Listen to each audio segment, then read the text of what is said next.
Today, we'd like to discuss something extremely important if we're ever going to save the world: negotiation. We've got to figure out the best way to negotiate in order to save the world. How do we get people from extreme opposing viewpoints to come together and meet in the middle? How do we focus on these win-win situations and just use little tactics and techniques to figure out ways to recruit people to a cause of betterment, a cause of goodness, a cause of saving the world?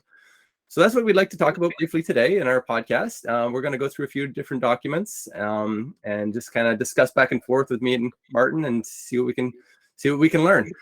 So Martin, any comments to start us off as far as what does negotiation mean to you?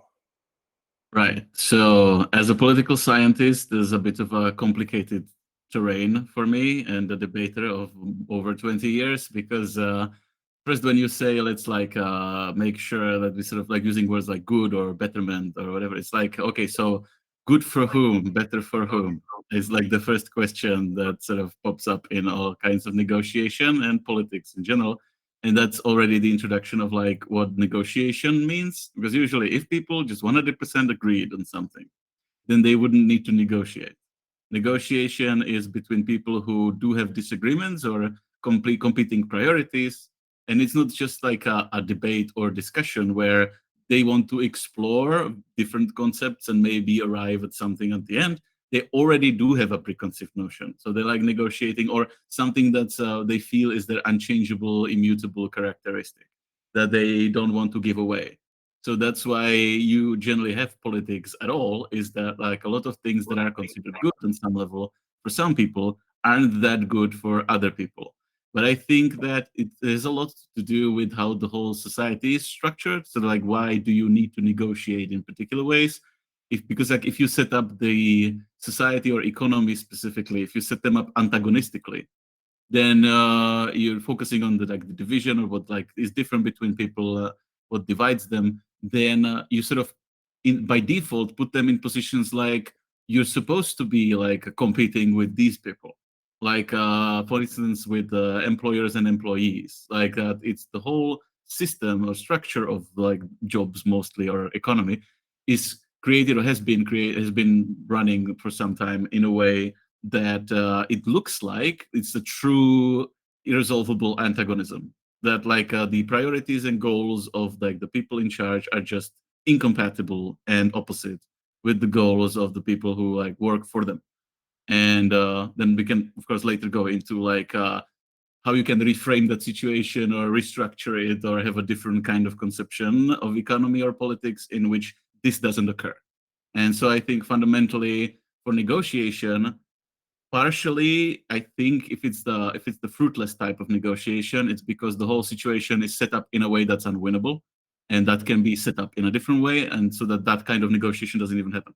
For situations where you still legitimately need negotiation, I think what it would be about is actually in the end a lot of compromise, because like basically all of the sides have to, for the negotiation to be truly fruitful, have to agree that they will actually be able to cede some ground as they see it in short term at least, from their own point of view. Because if you have two positions or two parties, two sides who are extreme in or extremist in that they basically decide it's their way or the highway, then you can barely even call that a negotiation, because basically that's just a negotiation in how like I don't know, negotiating a surrender of the army that clearly already lost would be negotiation. I think I wouldn't call necessarily a negotiation something that has a completely 100% certain preconceived outcome, the outcome being no agreement will ever be reached and or one side is clearly lost. I don't think that that's also like a true negotiation either. All right, so before we jump into our document here about how to negotiate effectively, let's just talk about what you mentioned, summarize like the bad ways to negotiate. So any kind of name calling, finger pointing, any kind of just negative, I'm right and you're wrong mentality, I think is definitely where we see a lot, particularly in politics. We see a lot in sometimes union negotiations where a union is negotiating with an employer where they're both so kind of angry at the other side that neither side wants to give an inch. They both want to just almost destroy each other at the end of the day. And we also see it in war, obviously, with Ukraine and Russia conflicts and any other conflict that's ever really happened. It's one side basically wants to either enslave or conquer, or just hates the other side so much they want to destroy them. So that's where negotiations break down, is any of those things. Finger pointing, just hating each other, and just wanting to destroy each other and wanting to enslave each other. That's the worst part. And that's where, like you said, it's not even real negotiation. It breaks down and it doesn't get you anywhere. So starting with, let's just try to remember those things and avoid those things like the plague, because they're deathly horrible to anybody who wants to see progress, wants to see a better win-win situation. So that's good. It's a great start. Thank you. I just wanted to go through a little document just to kind of inspire some thought, because I enjoyed reading it this morning. If you just search how to negotiate on the web, this is the very first thing that comes up. Chris Voss is one of the lead negotiators in the world. He has a whole what's that one, whole masterclass on negotiating, which is quite interesting. He was an FBI negotiator for releases of victims, but he also helps businesses and any other forms of negotiators worldwide kind of figure out how to do it well. And there's just 5 steps here. You think I should share my screen? I guess. No, it's fine. Okay. Yeah, share. Yeah. Okay, share it. Why not? We'll try it. We don't do share screens too often, but let's see how that works. All right, so I'm going to share the screen too. Here we go. Negotiating to save the world. All right, can you see it okay? Yes. Yeah. All right. So the very first thing that he talks about, kind of separately from the first 5, is in order to really negotiate, you've got to kind of force empathy. And forcing is kind of a negative word in most cases, but it's really just about trying to get the other side to think about your side. How should I do this? What should we do? So that both sides can kind of work together. But then he kind of digs deep on 5 things. Make the first offer, which obviously both sides can't do, but whoever kind of comes out with that attitude of trying to lay down what it is they're trying to get. Typically you always start a little higher than what you're happy with, just to kind of get talking. Say, this is what I think would be good. So make the first offer. When discussing money, use concrete numbers instead of a range. Just say a specific number at the height of what you're expecting to get, and then maybe negotiate. But never say a range, because then obviously they'll start right at the bottom. If you negotiate with that range in mind, then you're kind of giving something away. Only talk as much as you need to. This is horrible for me. I talk way too much all the time. Horrible. But it makes a lot of sense. You're trying to listen for what they're willing to give, for what they're willing to compromise on. If you listen a lot more than you talk, then you're both able to kind of understand each other better, understand where you can be in the middle. 4, ask open-ended questions and listen carefully. Again, similar to number 3. Just get them talking, get them open up. How should we do this? What should we do? Those are the first 2 questions. And then the 5th one was my personal favorite.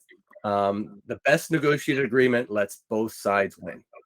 And it kind of goes in contrast with some of the the Trumpian ways of thinking, the art of the deal, where you're just constantly trying to get the best thing you can get, and screw everybody else. If they're dumb enough to let you get it, then that's their own fault. Yeah. Well, I always think of, when you say art of the deal, I think you can stop sharing the screen for now. Yep. I think I have some idea.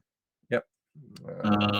So to just say a couple of things about this. Whenever somebody says art of the deal, what my brain hears is art of the dumb.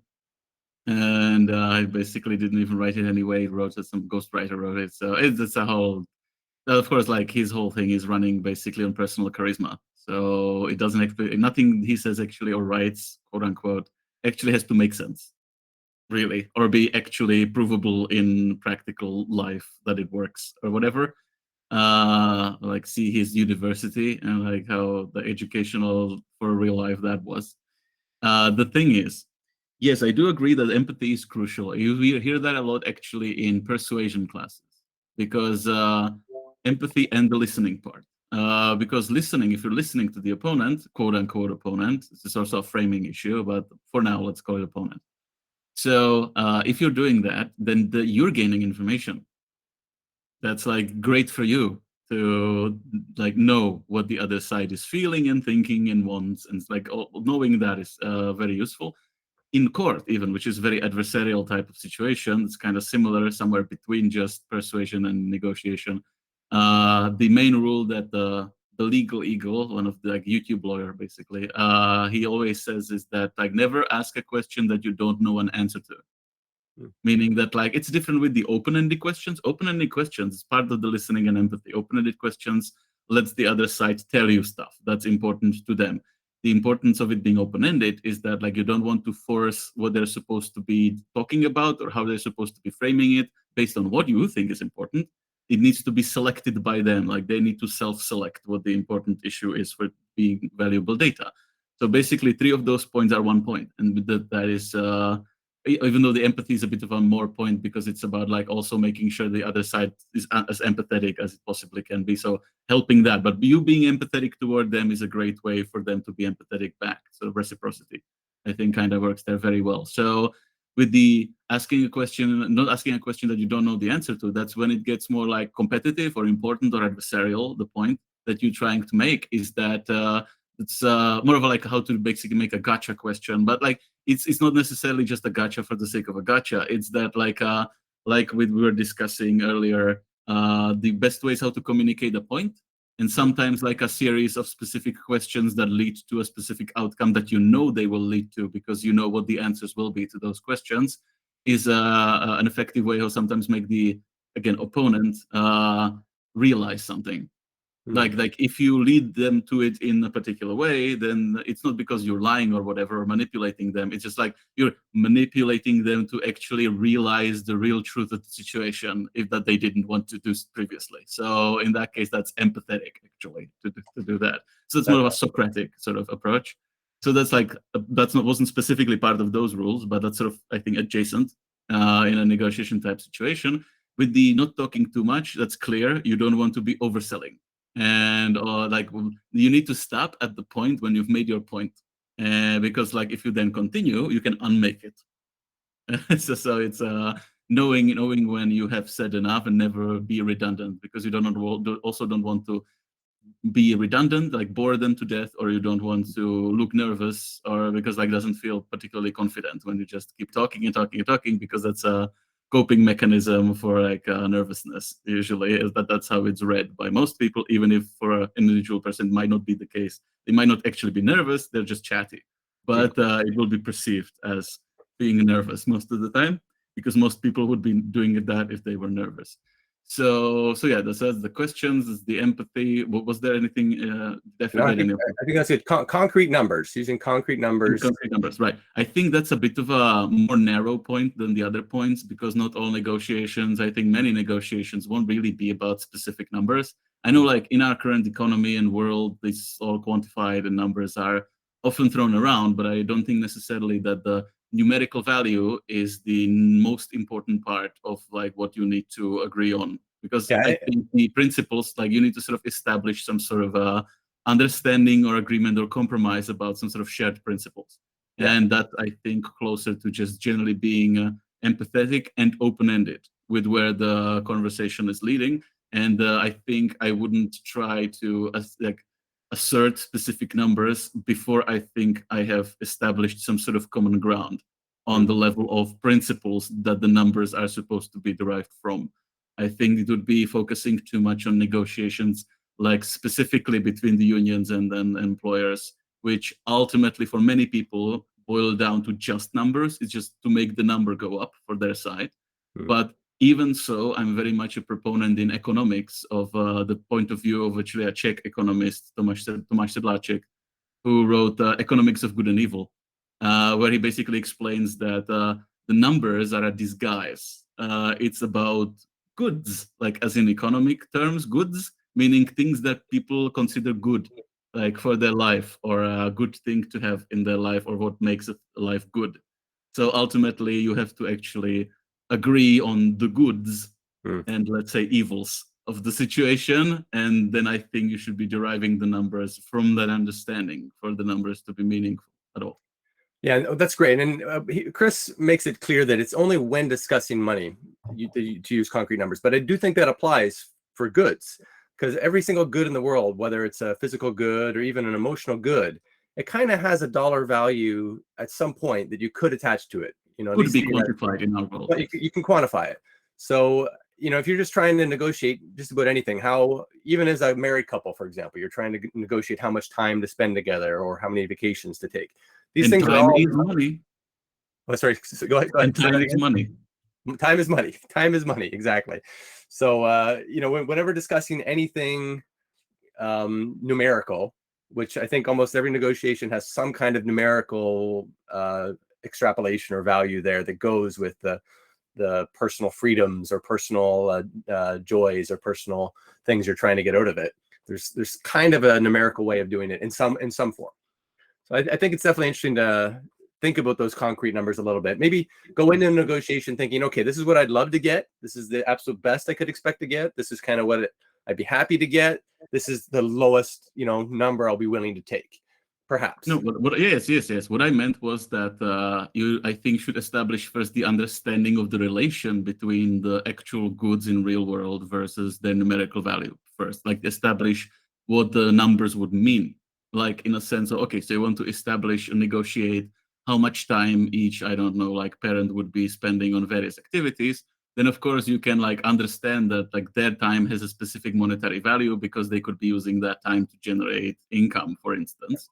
So they sort of can like think of their like hourly rate. Like for instance, it's for most people sort of their internal sort of negotiation of like, okay, so I'm making X amount of money from my job, and I guess I could be also cooking for myself. But then like I can calculate that always the cooking would be on the surface of it cheaper than if I bought something that's cooked.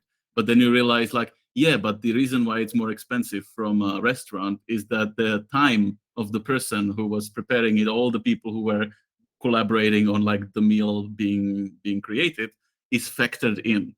So then you have to like think of like, so me spending that amount of time is like, okay, so what else could I be spending my time on? And then the real discussion is between what is the best way of spending my time ultimately. Then the finances like only intrude into it in as much they set limits, meaning that like I have to spend X amount of time based on how much money I'm making per hour or task. I have to spend X amount of time to generate money, and then I could spend more, but then I would generate more money. But then, do I have a use of that more money that would be worth it? Type thing. So that's like in these negotiations, how you're relating the actual real world goods that you're feeling or experiencing with their monetary representation. It's a great point on that. I was reading just today about the Swedish word called lagom. Have you ever heard that word, lagom? Nope. It basically means just enough. It's like a Goldilocks version of I've got just enough to be happy. You know, too much, you know, too much wealth, too much of anything can lead you down kind of dark paths in some cases, towards the path of, you know, never enough, never being satisfied. And that's definitely not a place, not a real happy place to be, I think, in the long term. You know, it leads towards darkness and war and challenges of many kinds. I think that the important perspective is for negotiation is I think like one way that sort of makes many negotiations in the business world or just between employers and employees toxic is the notion that the employer, that their main priority, the main good is maximization of profit.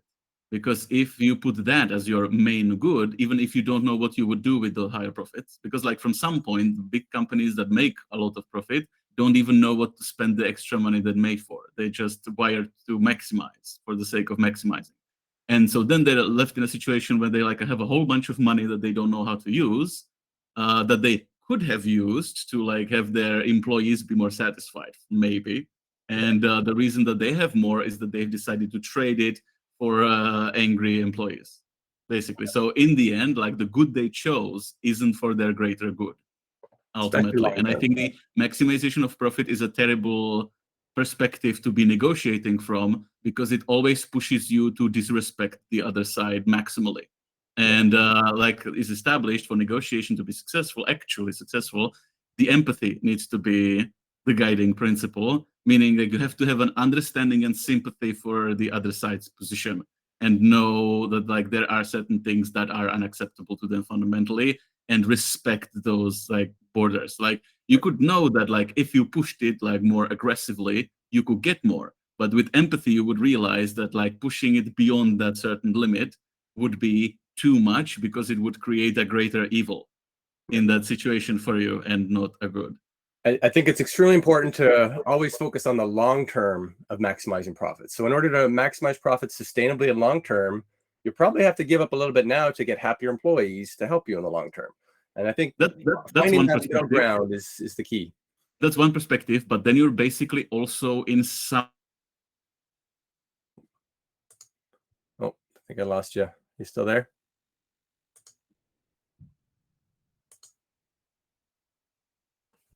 Uh-oh.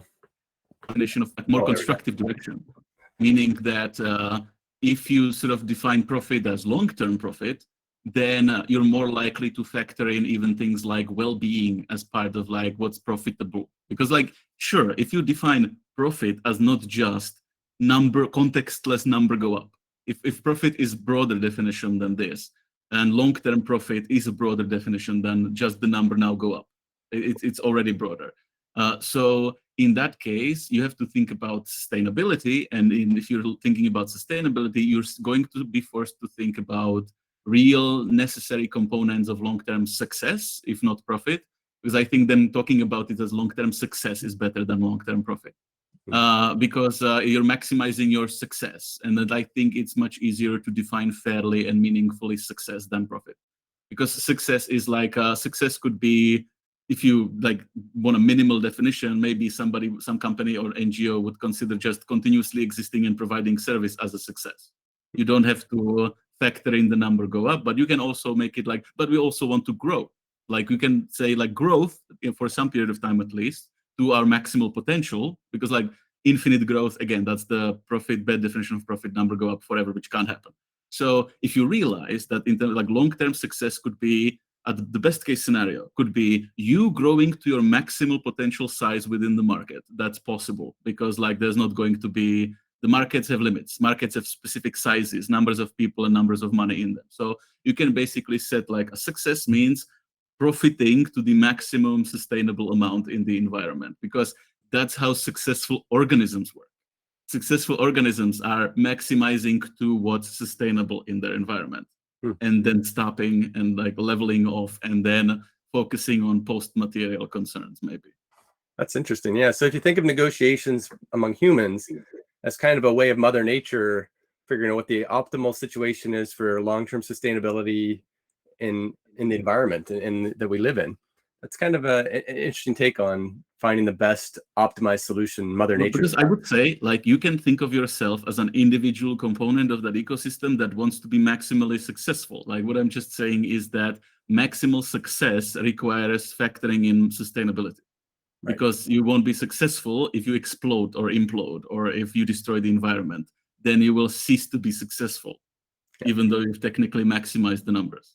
Yeah, it's a bit of a marshmallow analogy, right? I'll give up one marshmallow for the 30 minutes to have two marshmallows 30 minutes from now. A little bit. Like, yeah, that's like on the basic level, there's a thing in human psychology that is expressed by that kind of experiment. That's part of it. I'm just saying that if once you start thinking long-term, then I think you're bound to start including things like well-being of other people or the environment into the equation and consider that part of profit and or success. That's perfect. Which is why I would prefer the term success over profit. Like you 100% try to be successful, try to be maximally successful, but define what maximum success means. Okay. I love it. We're on the same page here. You've definitely convinced me on the art of negotiation. Yeah, I've successfully negotiated against you. This is one thing actually I want to do a little mock negotiation with you once we finish this next one. We'll wrap up with a little mock negotiation between the two of us that may turn into a real thing in the future. 7 steps to negotiating successfully. So this kind of builds upon specific things you can do to prepare for negotiation. So we got those 5 kind of base steps, and everything we discussed here I think is really the core. You can start sharing the screen again if you have. So let me share it again. Yeah. Let's see. I gotta get quicker doing this. There's probably a button I can push for this. Change it out. Oh, there it is. It's the arrow button. Share your entire screen. Screen 2. Share. All right. 7 steps negotiating successfully. It's another it's the second link on Google for negating. Step number 1, gather background information. Makes sense. Next up, assess your arsenal of negotiations, tactics, and strategies. So I guess that's just the process of researching negotiation, maybe watching this podcast, going through some basic tactics and strategies for that win-win mentality. Creating a negotiation plan, similar to writing it out like this, just create the plan, engage in the process, negotiation process, which again, there's a lot of more details on what that actually means to go into the link there. Closing the negotiation, conduct a post-mortem. So afterwards, you're trying to learn from what you might have done right or wrong in any. After everybody dies as a result of the negotiation, you can conduct a post-mortem. After you successfully not saved the world, we can try to figure out how to save the world next time through a better negotiation techniques in the next version of the galaxy. Create a negotiation archive. That's another similar thing. Yeah. Where you kind of have a really good diary. I guess you can stop sharing again. Oh, yeah. I have no enough information now. All right, and stop presenting. There we go. Right. So, well, for me, I have to say this is a bit too broad and vague and generic. I think the first list was very specific in that, like, in this is like, okay, so it's basically like a cooking recipe of like step 1, have a negotiation plan, and it's just like make the plan a good plan. Step 2, it's like so okay, but what are, like, the key question, of course, is what are the available / good tactics and strategies? I think that's the question.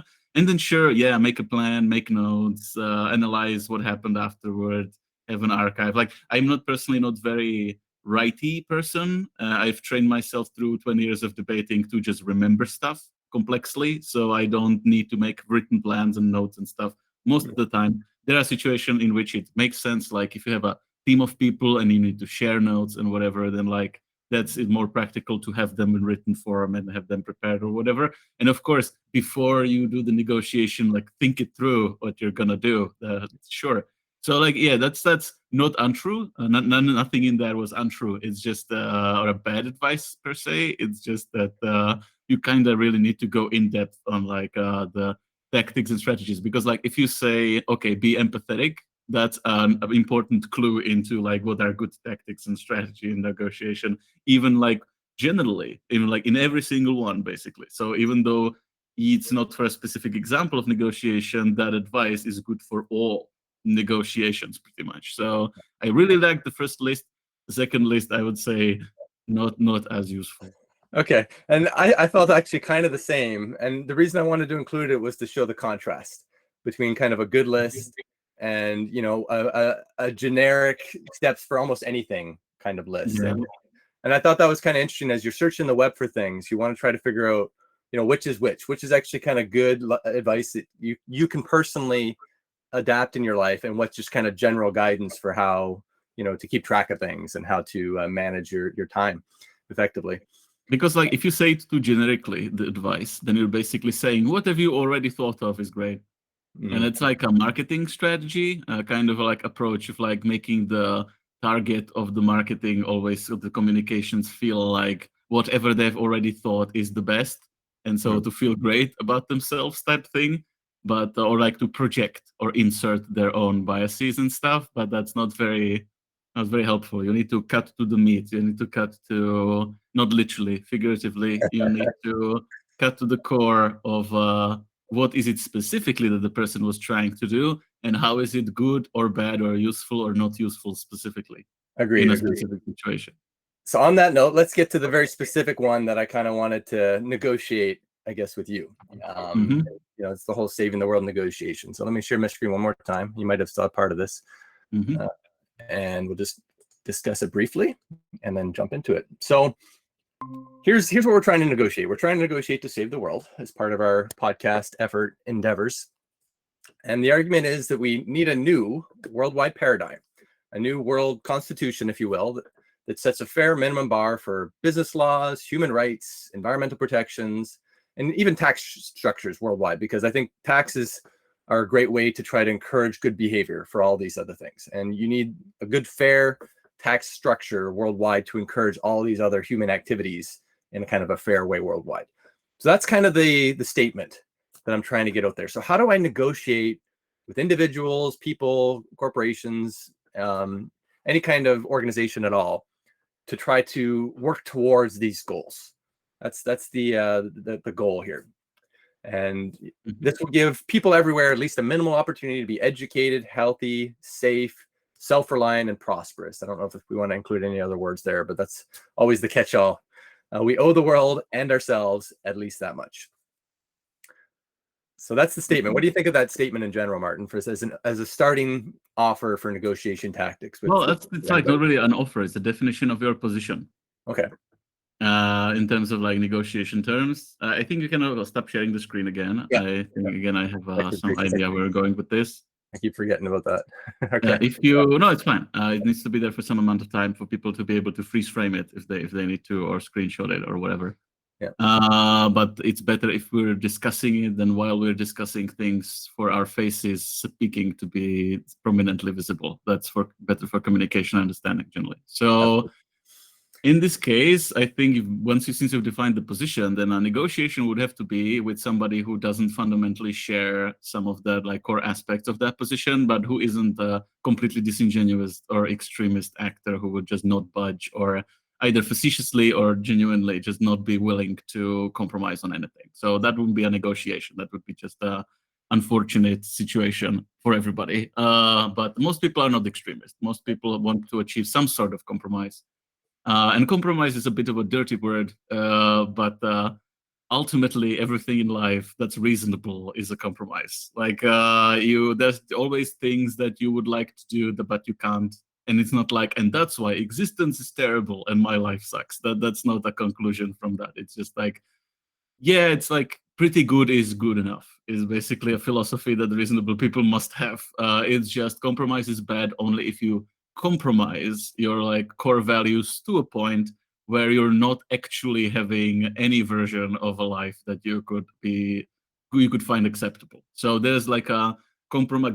The reasonable compromise is a certain range of situations or possibilities, and then there's unreasonable compromise that goes between like you've compromised too much and everything sucks for you at least. Yeah. So in this sense, the position in negotiation that's opposed to yours would be some version of a libertarian / anarchist / like a or just somebody who currently has a big financial interest in damaging the environment in the short term and stuff like that. So these kinds of people, and again, some of them would be disingenuous, obviously. If you have like negotiations with somebody who just really cares about making the number go up as like soon and for as long as possible, but like doesn't really want to sacrifice or compromise anything, then again, you're not going to have a negotiation at all. So types of people with whom you could actually negotiate something are, for instance, people who are libertarian and are not very convinced that government should be involved in a major way in regulating stuff. Because like those people oftentimes wouldn't be disingenuous. They like would be just like, they would believe that they have philosophical reasons that make a lot of logical sense and practical examples from history from all over the world where government trying to regulate stuff leads to worse thing because like government in some perspective is strictly worse than some sort of self-organized system. And they would go back to somebody like, I think, Hayek, maybe, who would sort of explained how if you want to maximize some sort of like efficiency of economic system or whatever, it can't be done, like you sort of can prove almost mathematically. It can't be done through any form of centralized planning. It can only be done through spontaneous sort of market forces type mechanism. But that's sort of then the question is, or the debate begins, or the negotiation begins about like, but like to what extent is this kind of view or position reasonable, and to what extent the other opposite position is also reasonable? Because you can also come up with examples from history and from all over the world where various forms of government regulation turned out to improve stuff. And then like you can get these sort of extreme anarchists or libertarians who would always find a way, but it would have been even better if it was the other way around. But that's like beyond certain point, it becomes so speculative that it can basically be treated as unreasonable, even though they might be right. Like you don't, nobody actually has a perfect scientific knowledge. So if I were to like take up a position of, let's say, a libertarian against your position, then I would say they'll tell you something like, well, but like how, like, I don't want to be paying any taxes to the government that I can't decide what the money will be used for. I will pay my taxes to the government, and within like how it currently works, basically everywhere, I have a guarantee that a portion of it will go to support wars. And it's just like, I don't want to be supporting wars or the destructive industries or whatever, even if like the person sympathized with the environmental position. So that's my line. It's like, I don't want to be sending my money for stuff that I don't support, even if I agree to the basic concept of we should collect some money to help stuff. Right. Well, so here's the basic problem I have with the libertarian arguments for no government, is that basically even libertarians believe very strongly in the rule of law, in judges and lawyers to kind of prove if someone's abusing your land, or contract law. So in their system, really contracts and judges become the government. It's really the same thing. It's no different at the end of the day. All the government is to try to create a fair system of judges and laws. That's 100% all government is. Yes, it can go too far. Yes, it can be abused. Tyrants can take control of it. These are all corruption issues with government that definitely need to be considered, when talking with them. But at the end of the day, whether it's a judge making the call or a politician making the call or the president making the call, it's exact same. They're both governments. They're forms of government.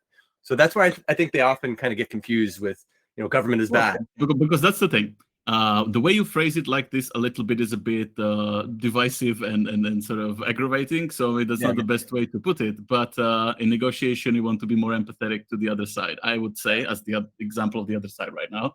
Because I can agree with you that okay, if you just leave laissez-faire capitalism unregulated completely and just let it do its thing, then historically we have seen many severe abuses of working minors, and by which I mean little young people, not but also working as minors specifically, sometimes into the deep underground doing dangerous jobs. So it's many abuses that you can see, or that basically if you leave free market to do its thing for a while, it will end up in a monopoly. So that's the question is okay, so I'm willing to, and because I'm not disingenuous, I'm willing to entertain and discuss the notion that maybe you can have some sort of regulation, that some sort of government that would be acceptable, or let's say much more acceptable than whatever is happening currently, because I guess we could agree that what's happening currently isn't great. Right. So the question then it is so what is the nature of the reform? So when you say that libertarianism still is for some kind of government under whatever different name because somebody has to make a call, then there are still fundamental differences though, because it's not super centralized, or it's nowhere near a centralized government as the current model. So basically now you have commonly national central governments, and that's from a point of view of this kind of economic theory, it's a single point of failure. Meaning that get Trump in office and make president have high authority, and you see how they can dismantle all the institutions and make everything terrible, basically, or just one person writes up decrees that everybody then has to follow. So the position of a libertarian would be more something like Nozick, I think, was one of the thinkers in that vein, was for there's some sort of a thing, let's call it minimal government. Minimal government. And that's some, I think they're called minitarians or something. There's a word for a proponent of minimal government type thing among the libertarians. So what would that be? What's the minimum, not absolutely reasonable level of government institutionally and with its regulations that you think should exist? Yeah, I really like that. I really like thinking of it as kind of a cellular democracy in some ways, where you have your household, you have your street, you have your city, your town, and each level higher kind of focuses on things that are relevant to just that town. And eventually you get up to kind of the worldwide dominion or foundation or whatever you want to call it, where it's basically just worried about, worldwide catastrophes like, world war, world environment, climate change. These are the only things that the world dominion really focuses on. Maybe worldwide police force of some kind to keep, the tyrants of the world from conquering small countries. It's basically world of law. It's the worldwide police force to enforce worldwide laws on the freedom of the individual and the human rights and environmental rights. The question is, who makes the worldwide level laws, Right. and So how they are elected. every single person, every single cell in the greater thing has some say.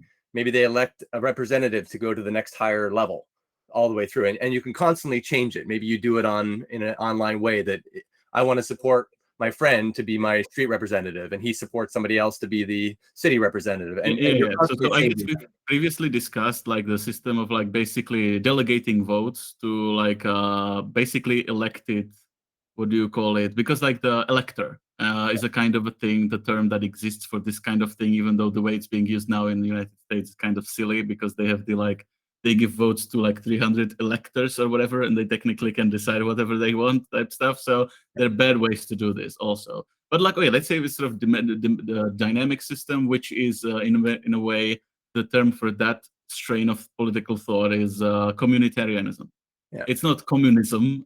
It's like community-arianism. So and nothing to do with Aryans, whatever. So it's a bad way to pronounce it. It's basically it means that like communities self-govern, and so that's like you shift a lot of the emphasis on direct democracy at a local level is what you do. Like now, some libertarians I think would be quite okay with this, and they would be even okay with the sort of downside of this, which is that this is sort of has a tendency naturally to promote particularism over universalism, meaning that like it would seriously depower or like lead to people focusing on more like city-state mentality, and that would like definitely cause something like you wouldn't necessarily have a notion of a thing like United States anywhere. It's even like they at most it would be the sort of larger sort of nations, quote unquote, or agglomerations of political authority would be more like a European Union, maybe a union, not a federation. That's like the distinction between political regimes where union is like separate sovereign entities that have a collective agreement about doing stuff, whereas federation, which is like the United States or Russia actually is also a federation, it could be a federation could be more authoritarian or democratic as well. Like that, there are still differences. So you can have a federation of states which, on some level, are single nation, and there's like a whole bunch of laws that are national. Like in the model, like as you're describing it, which I think libertarians would probably prefer, many of them, is that you would have this sort of like a local city-state-like democracies then that agglomerate into unions, basically that are more like regional or territorial, and then if you have a global government, then like you say, it would be the libertarian minimal conception of government, which is military to order to maintain order and peace and the rule of law, basically. If it was like on a national level, then like to contend with other nations. But if it's like on the global level, then just like a global peace force, basically what it would have like at most would have to be. And like you say, maybe going into the future, even though that hasn't been discussed in political philosophy too much before, environmental angle, meaning that like you have a global management of like environmental sustainability or something. Yeah. That's Yeah. annoying to libertarians though, because like, okay, so the sort of global peace force and like that there's some like regional delegates that have like high level delegates that decide what the global peace laws are. Okay, whatever, that's the minimal thing I guess that we have to do, fine. But then it's more difficult to deal with the environmental thing, because environmental thing means that the sort of a global whatever unit with it's actually backed by the peace forces, which are a military force, can force individuals on a local level, which is the kind of thing that libertarians hate, to specifically like give up their land or give up control over their land. So how do you plan to in any way appease like libertarian sense of I have my private property and I want to be doing it whatever I want or what my community has decided we can do with it?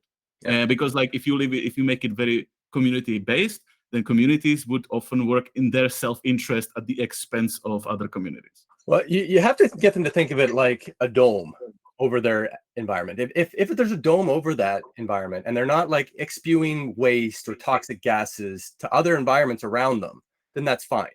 But as soon as they're spewing toxic waste into the environment, whatever it might be, even carbon dioxide has a certain cost, then they have to be willing to pay to plant a tree somewhere to take that cost away. And they have to just understand that they shouldn't be free to poop on somebody else's lawn. right? And that's, I think, the best way to just look at it is, even Yeah, I libertarians. think the other part is like what will have to be part of the minimal government. I think what governments have shown are very good at actually is the health and safety thing. Yeah, That's that's what it part, comes down like, to. so environmental protection, health and safety, and global peace. I think the peace forces. I think those are the three things that you kind of have to agree.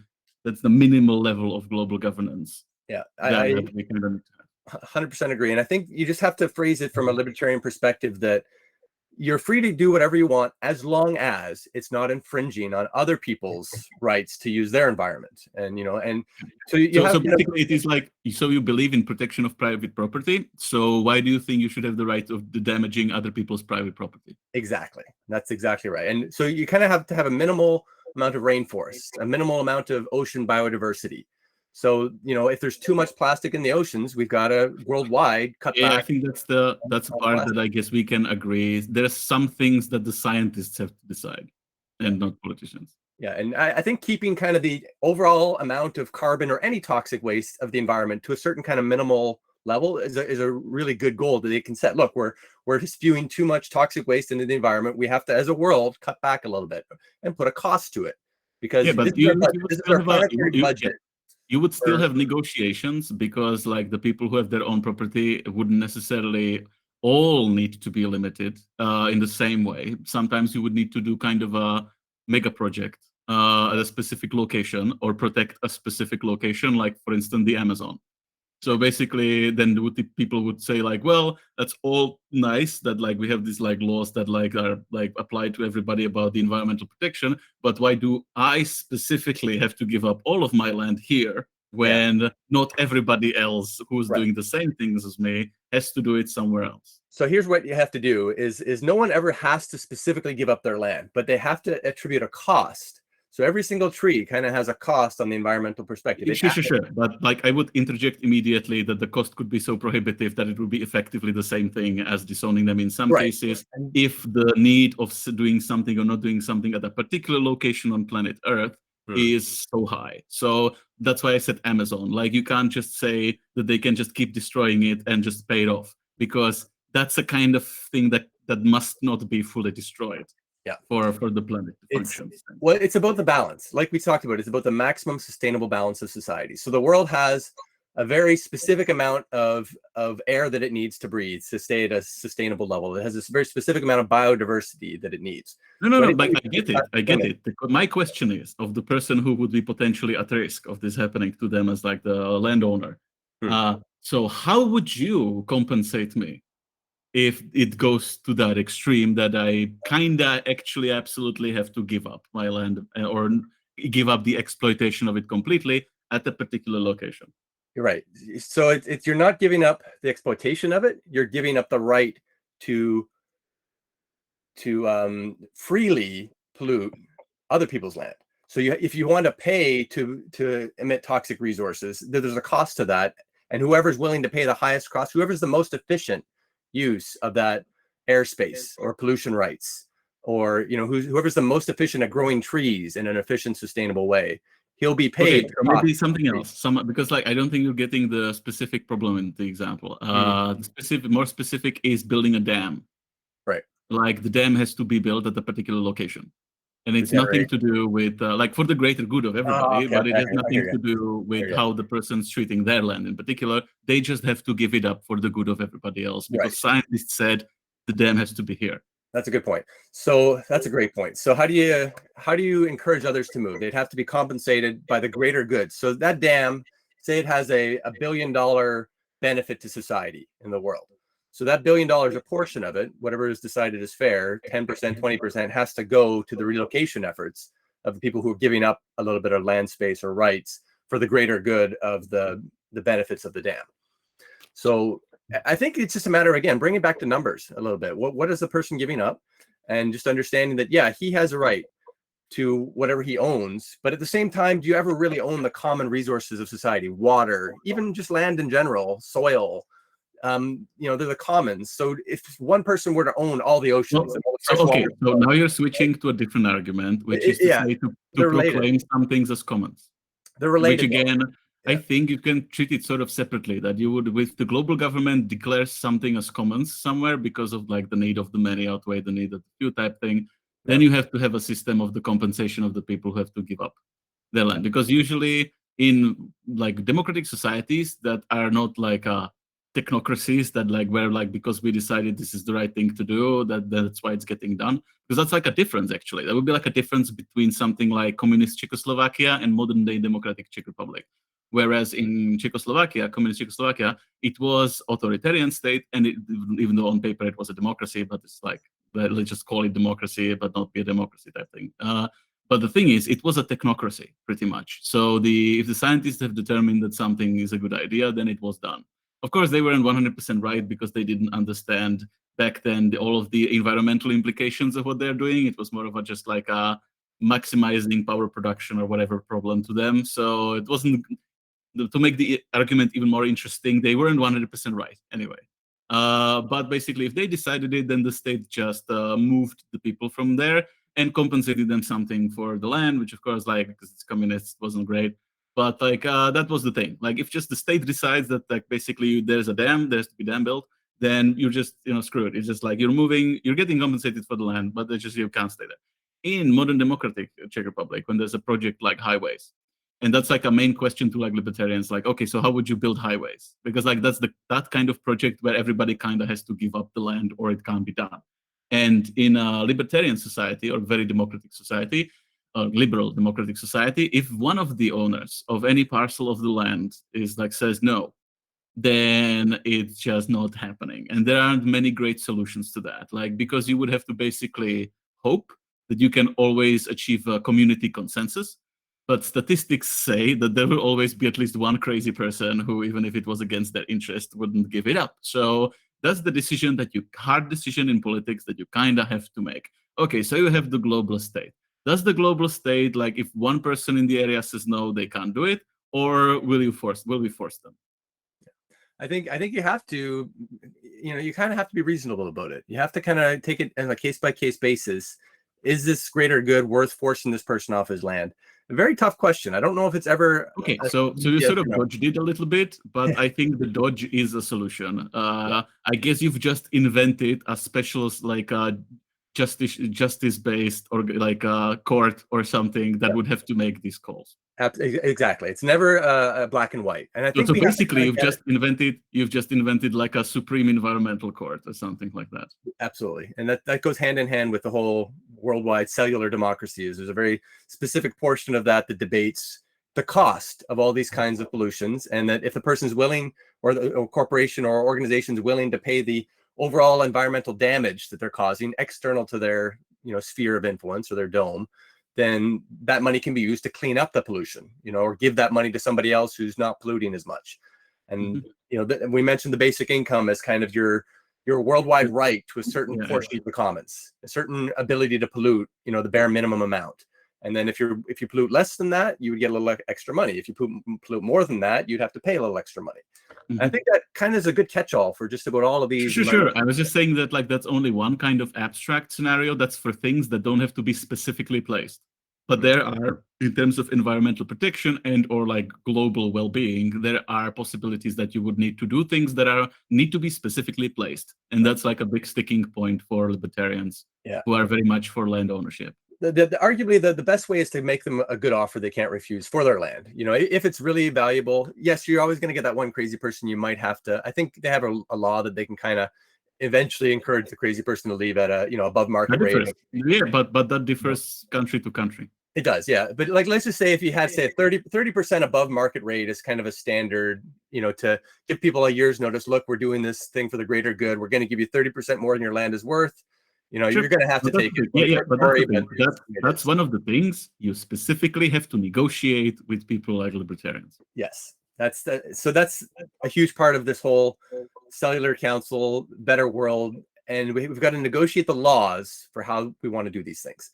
That's no. That's why I think like this sort of example negotiation works, because like I'm trying to play a reasonable libertarian, meaning that like I haven't decided that like I just my way or the highway. I just like defend my land with shotguns until like the government like attacks me with drones or whatever.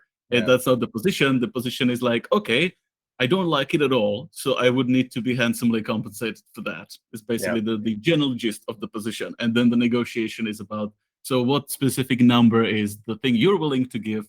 That's the highest, but basically the lowest that I'm willing to accept, but like, so the highest that you're willing to offer. To go back to what we mentioned before about the whole A first mentality, where all of the land in the world is purchased somehow into a worldwide federation dominion owned by everybody equally. So everybody owns all the land, and then just the best user of the land is renting the land.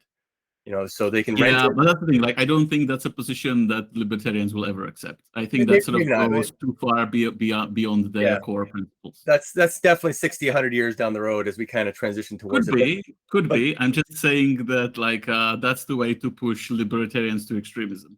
Perhaps, but I think the concept that you don't actually own the land, you just own the adjustments or the improvements you're making to that land. Sure. I'm just saying that basically the only reasonable compromise for like libertarian people would be some sort of compromise, meaning that like it's not 100% of land working this way. Could be vast majority of land working this way, but there has to be kind of some level of optim.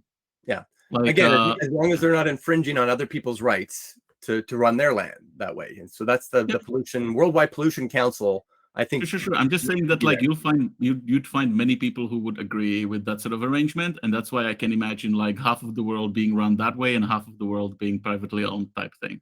Yeah. It's just, it would be very hard for me to imagine, knowing philosophy, history of political philosophy, that like about like 40% of people would ever give way to that. It's interesting. We'll see. The intellectual property argument and the technological argument is definitely part of that, as well as who owns patents, who owns property, and are the patents just as valuable as the land in some ways because they're used to. Like, I think like there you could make like some sort of nuanced debates that intellectual property isn't the same like land ownership. Yeah, like there's important differences between those two things. Because you can't build a house in intellectual property and live there. So that's it's fundamentally different, I think. Yeah. What if you could? What if you could build a house in the sky? If you had well, like the sky is the land then. That's like the space. Okay, let's say not land, but space. Space is a more future-proof term.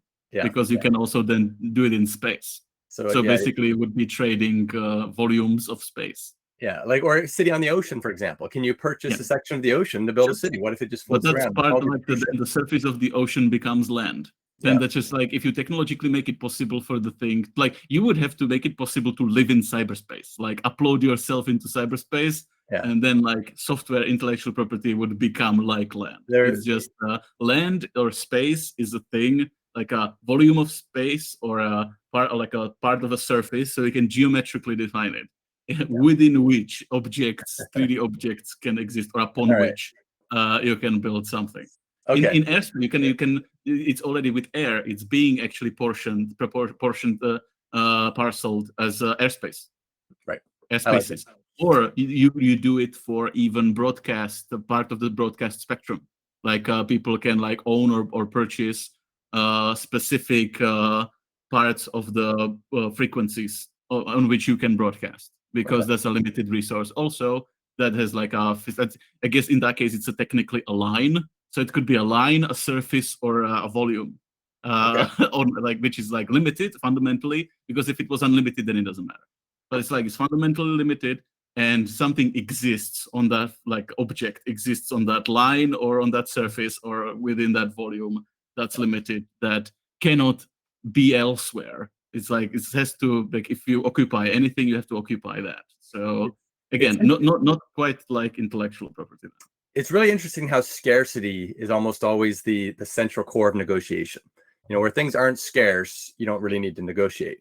So building a world where scarcity is kind of, the Star Trek Federation, where scarcity's kind of been eliminated essentially. No, it's like, if you like, for libertarians, okay, as a libertarian, I might accept if you give me equivalent parcel of land / space somewhere else. Right. So if you have that, if you actually have more space / land to give away, then sure, that's a solution. Until you run out, until you hit some sort of wall with that. Well, you have to build skyscrapers to get more land Yeah, you space. can. Yes, you can vertically increase like the amount of living space, or you can colonize the oceans and increase the amount of space, or you can go into space and have more space, like terraform planets or build space stations. Or even underground living could be good, like Zion and the Matrix. You know, even underground. could be a good place to If you play, it's like if you have you ever played Master of Orion too, or any from the Master of Orion. So like you have the perk for the civilization that you can pick is underground, and that doubles your population. Because like that's the idea that if you make it vertical, like the same amount of land, quote unquote, can house much more people. Or if you're aquatic, meaning that you can live in the oceans naturally. So that again doubles your population potential for the same planet, pretty much. So yeah.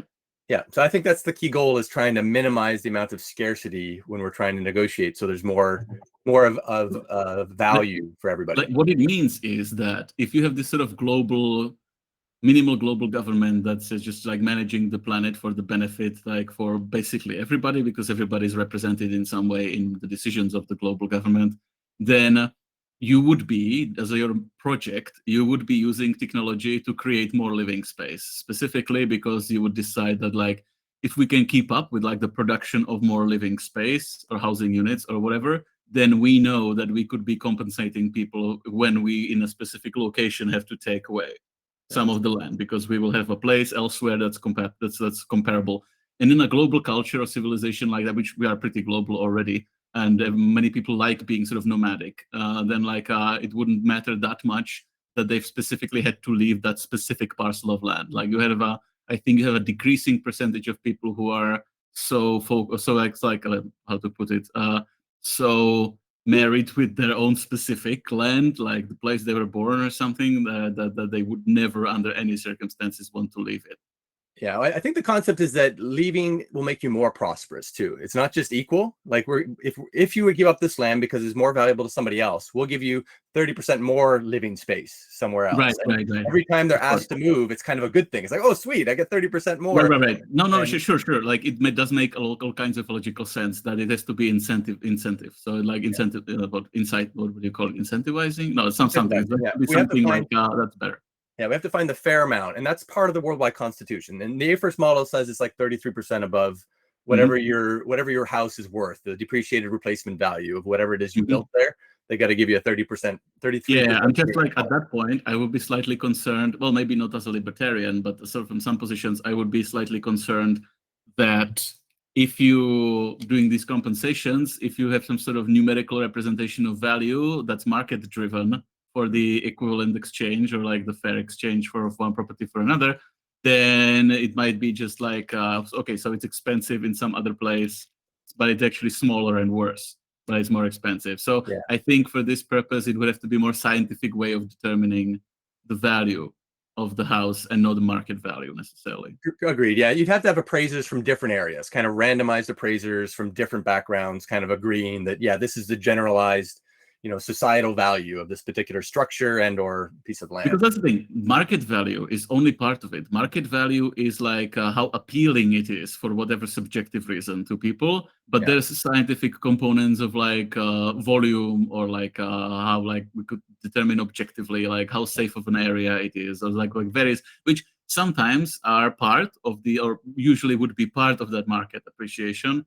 But like there's the question to which you want to sort of succumb to, like speculation with the prices of real estate, because oftentimes the big part of the price is a speculative bubble. It's not in any way a fair appreciation. That's why it's more close to actually to like what's being currently done. It's more just like libertarians kind of wouldn't like, but basically like rent controlled apartment type thing, that the sort of the state of the nation has some sort of determined sort of charts which say like, so apartment of this size in this kind of location, this is the valuation of that, regardless of any local like speculations with real estate value type stuff. I think it would have to be more of that kind to be perceived as more fair. I think in a fair world, speculation will be much less common. Let's just say where people have more options, less scarcity in general. If it would be less of a problem, then it wouldn't be something that you have to be accounting for. I'm just saying that like if it's like now, in any way, then it's a problem you would have to be accounting for. I think that's something that the World Bank is goal is to kind of reduce speculation, to try to kind of provide tangible benefits to society in a tangible kind of customizable and scientifically kind of proven way, that if you invest so much in a certain technology or a certain food or a certain thing, you'll get so much out of it. You'll make a 10% return over time, relatively reliably, as long as these things are met. And you can kind of fund society that way, so that you remove the speculative parts of it as much as possible. There'll always be some speculative new technologies, but as much as possible, you want people to invest their time and money in non-speculative things that are reliable. Sure. I'm just saying that, like, speaking for like the libertarian faction, they are the people who kind of want to have the freedom to do things that are selfish. Yeah. Sometimes, sure. and consider any attempt at making that illegal or impossible or frowned upon as authoritarian. So Again, there's some level of compromise there, meaning that, like, yeah, sure, scientists can determine that like smoking is bad for you and alcohol is bad for you, but a society that like really decides that prohibits it so much that people can't do it if they want to fully understanding what it's going to do to them, it's kind of a worse society than a society that informs them of all the dangers and risks and stuff, but then ultimately leaves the decision on them, presuming that they won't be so bad with it that they start endangering others. Like that would be the line where there would actually be some sort of legal, like or police related or health related intervention. That line is fairly low when it comes to addictions like alcoholism and drug addictions, because you're almost immediately starting to hurt your family and your friends by. Well, again, I would say you're speaking like a Canadian Mormon. I'm speaking like now like a Czech libertarian, and our cultures work very differently. Yeah, but that's definitely something I think we can at least try to imagine how it could work on a worldwide stage. And how do we try to make these freedom laws fair worldwide? That's the thing. Like most libertarians, like Czech people who like drinking alcohol and think it's not a big deal and can handle it pretty well, many of them would agree. Like, okay, let's have a minimum legal drinking age. Yeah. Like, okay, or like if actually there's like a medical definition of alcoholism, if it reaches that level, then there will be some sort of health intervention. Right, and drinking and driving is a perfect example. Where or that you can't drink and drive. Yeah, anything like that. We need to just kind of extend those drinking and driving laws to, anything. If you're drinking so much that you're going to hurt somebody, or you're getting violent, you're violent. But that's precisely the point. If you define situations in which the person is hurting others and you define them legally specifically, then it's fine, because then the person knows that, like, if I stay within these limits, then I have the freedom to do it. Is a much like better democratic society for many people than a society in which you would just preemptively fully forbid it. Yeah, like I think someone being self-aware of their own personality when they're drunk, say like violent drunks, perhaps. If you've been charged with assault or abuse when you were drunk, maybe in the future you've lost your right to drink as much. Maybe you're kind of limited. Maybe it's similar that way. It's similar to driving license. You get suspended driving license for various offenses for a period of time afterwards. Yeah, maybe everyone needs a drinking license or a drug license, that they're allowed to do so much drugs. Sure, make it violent. But then a libertarian would be wary of that being used as a de facto ban, because that happened with marijuana in the United States, which wasn't illegal until it was like they created some sort of, you need to have a license to be growing it, some sort of tax you pay to have some sort of legal document that says you can, and they weren't giving those to anybody. Yeah. So there's a potential for abuse of that, but of course that's then a question of the level of trust in the government, which is like what the government has earned through its previous actions. So the key is some kind of worldwide regulation. You need a license to drive. You need to be so and so age to drink. You need to be conscious and capable of making decisions yourself. Like the disability people or people with mental disabilities, Down syndrome and stuff. You got to kind of keep them a little safer in general. You don't necessarily give them as much freedom. But that's well defined in most legal systems in liberal democracies as like sanity. You have to have like your medically determined level of sanity, like self-possession, self-control, ability to make decisions. There's some minimum. Below that, you will be issued like papers that you need a guardian who makes the actual decisions for it. Yeah, but I think it can be extended a lot to people who have historically been violent. Maybe they were a wife beater. Like, we need to kind of take accountability for that a little bit, and understand that when we're violent, we give up our freedom. I think that sort of started with the hashtag #MeToo movement. That these kind of issues have become issues that are spotlighted now, and I think maybe not in Russia and countries like that, but like in the liberal world, it's been already moving in the direction of like something like domestic violence has been either more defined as an offense or more enforced in the systems where it previously has been defined as an offense. And I think the sort of, if you determine some sort of links to like alcoholism and stuff, then it is definitely now addressed much more, even within existing laws. It's addressed much more than it was previously. So there's definitely momentum in that direction. It's just that you don't want to overdo it. For sure. It's like usually in politics and law and stuff, some sort of level of balance and compromise is between the two opposing principles is something that creates a stable system where people are not pissed too much all the time about everything and they try to burn down the system type thing. Yeah. So that's a great point. For when you're thinking about a worldwide constitution, you definitely want to start with a one-pager, kind of the baseline of what we believe human rights are, and similar to the U.S. Constitution in some ways, perhaps, but a little more written for modern day. Social media rights and all these other things. like the U.S. Constitution after a whole bunch of amendments. Yeah. So basically, we can kind of restructure that into a one-pager of the world we'd like to live in, and then you kind of have separate sections that go into details on how this would be applied in law. How should a judge, rule on these gray areas? And you've got, precedents. Sure. You build up precedent. I'm just saying that it's not entirely simple. There's a lot of details to be negotiated, because if you want to go global with it, then different parts of the world have different sort of customs and types of law and stuff and procedures to do basically everything. So the overall, if you have anything on the global level, you probably don't necessarily want to go into a lot of detail. You want to keep it like the minimal government style, so that it's clear that there's not like a world emperor who's elected and then makes executive decisions. That's like that's not a model that they can approach even remotely, or like that there will be some sort of like a global elites party that would be just making all the decisions type stuff. So it shouldn't have like a whole lot of power over specifics. That's why you have like municipalities, basically. That's like would be more communitarian bottom-up model, where a lot of the things like specifics of drinking limitations and stuff would be at the local level decided, because like a Mormon community in Utah will have a different baseline consensus than I don't know, Brno in Czech Republic. That's just like a fact. You can't on a global level decide the same rules at the lowest, most detailed level for these two different communities. I don't think that would be the same. I don't think that's in any way realistic.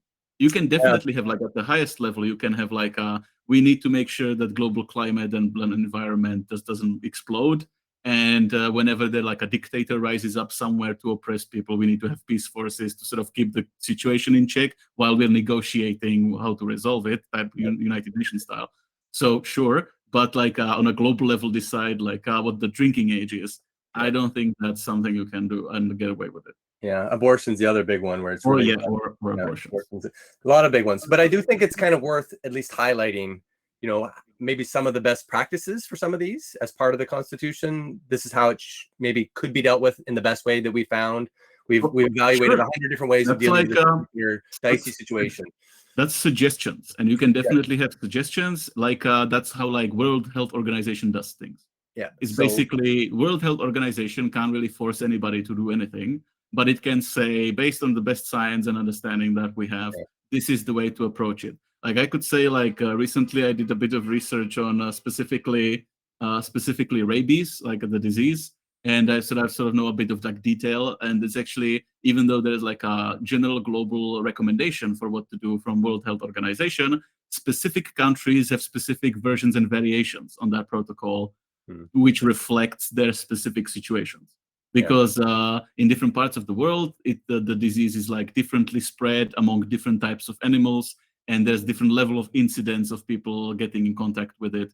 And so it doesn't make sense, even where this is a fully scientific question, and general guidelines exist. Even there, it doesn't make sense for forcing every local sort of geographical area to enforce them in exactly the same way, because even if the principles are the same, like you're making an equation of like a cost benefit risk assessment type thing calculation, it would have produced different numbers and results in the different regions. Okay. So even if like the general equation is the same, the sort of solutions to the equation will be different in specific locales. Yeah, I'm trying to think if it would be as simple as taking something like the US Constitution and expanding it globally in a way that, like, they've got thousands of books on law, right? Every single law, and it really works on precedents more often than not, right? That some judge at the highest court decided that this was the law in this case. Yeah, and that's only one of several fundamentally different judicial systems. Like a precedent, the law based on precedent is not something that most of the world does. Right. And most of the world, to the extent to which it is united, has something like it's called Pax Romana or something. Basically, Romans enforced a legal system among their whole territory, which kind of spread into a whole bunch of countries afterwards that were sort of inspired with Romans. So there's like a whole big chunk of the world that has it very similar, because you can trace it back to Roman law, basically. Then you have Commonwealth. That like there was another like grouping of states across the whole world that had like for a period of time had the same system in place. But even then you get like, well, but both Rome and the British were colonizers who were kind of oppressing the community. So then you have the local communities like rethinking it afterwards, like, but is this really the thing that we should be having? Shouldn't we like return to whatever we had before then, because that was legitimately our own thing? And so like I don't think you can enforce the specifics. You can have definitely something like Supreme Courts at the global level for global questions, which kind of is a thing that's already forming. Like you have the, what's it called, International Criminal Court. So it's like these international courts, they would just have much more authority because they would be backed by a kind of a global government with a kind of a global peace forces, so that have a mandate to take action. So it would be stronger than the international courts are now, but basically you can have a bunch of international courts backed by real political and military power that could make decisions about big environmental global questions and make for that impact the whole planet and or impact the stability and peace of the whole planet, basically. And I think most people in the world, like over 50% of the people in the world, would probably agree with something like that being reasonable. It's just how you do it is very important, because currently the one world government thing is more of a scary sounding thing that the global elites are planning, and that would be not good. If it was just the same global elites that exist now, just making decisions as a government, that wouldn't work. I think we're very close to being ready to take all the ideas of the past year, all the ideas from this podcast, and maybe start specifically on what that document would look like in a way that is not scary, to people, and that in a way that people can look at it and read it and agree with it, more than 50%. Let's hopefully we can get to 80 to 90% kind of acceptance that this is a good thing, that we should. Well, I mean, like, realistically at most 70, but even that would be a let's just say, that making the world a better place where everybody is safe, self-reliant, educated, prosperous, and at least has a minimal opportunity to do that. At least 70-80% agree that that's a good goal. And let's think about and talk about how we can do that on a worldwide level. Yeah. So just real quickly, people who would have problem with this would be people who assume that this is some sort of plot by some of the rival countries to dominate others. So that's why I think like insisting on something like, let's make everything follow American Constitution. I don't think that's the right way to do it, because that feels like American colonialism or something. I agree. So that's one danger. So there are some parts of the world which are very sort of hesitant to trust the international community, which they see as extension of the United States. So that's one thing. Another thing is that there are many people who are very suspicious of the global elites. So it must not look like a takeover from the top to the bottom. It must really be emphasized that it's bottom up. That it's more of a like you start at the smallest level and just then the decisions are trickling upwards to bigger and bigger conglomerations and representatives that represent more and more and more people as the, sort of the system goes to the top level. But all of them are like voted all the way from the bottom to the top, basically, type thing. So it's really not national at all. And then there are people who, of course, have many private interests and would feel very threatened by any sort of like a global anti-pollution or environmental action.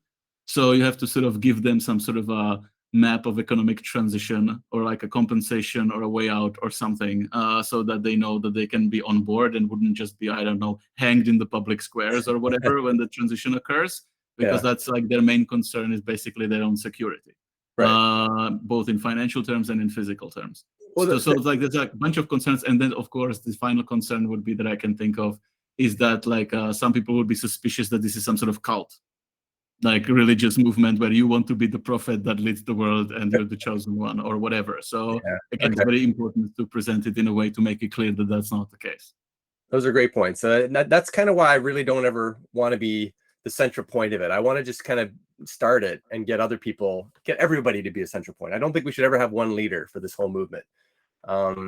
So I think it's just about me negotiating with other people to get them to take it and run with it, and get as many people as possible to take it and run with it. Because the closest thing was the Zeitgeist movement, and that was quite clearly, it sort of became clear over time that it was like an ego trip thing for I forgot what was the name actually of the Messiah there. I just remember Jacques Fresco, who was the Venus designer of the Venus Project. No, you're right. That's a really good example that we can learn from their mistakes, because I was a huge follower of that movement as well 15 years ago, and still kind of am interested in what they're doing, because I think there's some good, principles, policies. Yeah, I also like followed what they're doing for a bit. Yeah, but they definitely did a lot of things wrong, and it's kind of collapsing on itself now because of this, top-down approach, where they basically are just trying to guide everybody, and you definitely have to have the freedom and ability to implement whatever it is you want to implement on a big scale and recruit people, but at the same time not necessarily direct people or tell people that this is the only way. Yes, but the other part of the problem was, and that's more like the 1% protest or whatever, they tried to adopt the absolute sort of democracy at every stage of the way, and that also didn't really work when it was just people constantly disagreeing on the course of action, so no course of action was taken. So there's like both the problem with sort of authoritarian cult-like structure, and it's also a problem because then it becomes Scientology or whatever, and or there's also a problem with the like complete leaderlessness, on every level. Because like I don't think of course you shouldn't have one, but I think you should have a bunch at various levels who have specific things that they're backed by a vote or something, but they have specific courses of action that they're taking. Good point. No, that's great. And I think having, temporary speakers, maybe every day somebody new kind of takes the speaker leadership role to guide the discussion, and then, try to come as much as possible. That's a different thing. That's a different thing. A rotating sort of moderator is a different thing. Like a leader who's making decisions is not the moderator, and you can't have a rotating leader really for the leader to be able to effectively decide anything. One of the problems was that they tried this sort of a hive mind, almost de-individualized approach, because what that sort of does is that like you treat all the persons as interchangeable in the movement, and that sort of makes it very difficult for anybody to do anything in particular. And it's in a way dehumanizing. I think like that's kind of a part of a thing that they tried in like the Wall Street protest movements and stuff, and that's the thing that sort of looks absurd and doesn't really produce results if you see it. So I've like heard detailed criticisms of like by activists that sympathize with the goals of the movement to the extent to which the goals exist and are knowable, but really criticize the methods, that they really didn't work. Because I think one of the main activists who was criticizing it was saying like ultimately it's about taking actions. If you're not taking actions, then there's no point.